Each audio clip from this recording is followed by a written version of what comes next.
however we want to. I think the big thing for me is trying to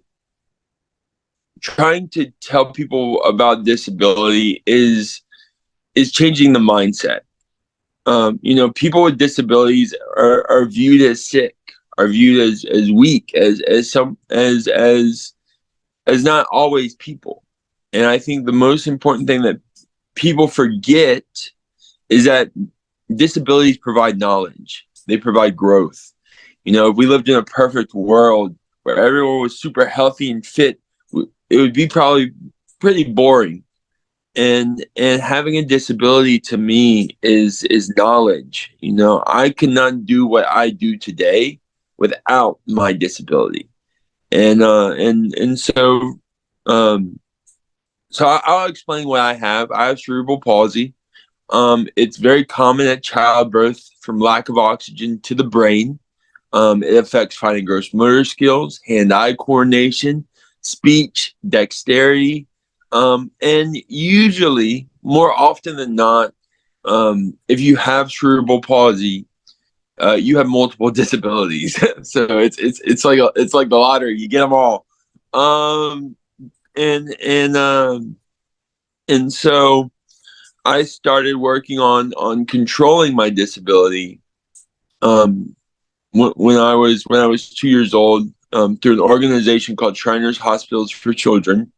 When I was young, my parents divorced when I was 2 months old, and so we were kind of divided, and my mother really didn't have a lot of finances to seek the help that we needed, and so we're lucky to have this organization that provided me the skills and the tools to take control over it. Because with disabilities, if you do not control it, it will control you.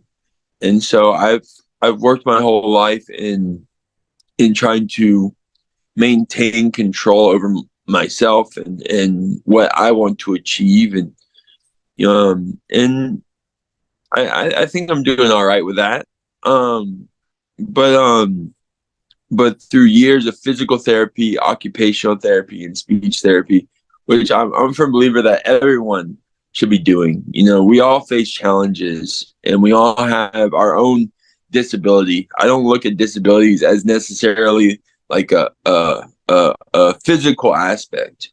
We all face challenges. We all have these things that come into our lives that will alter us or devalue or whatever it is, and those in themselves are disabilities.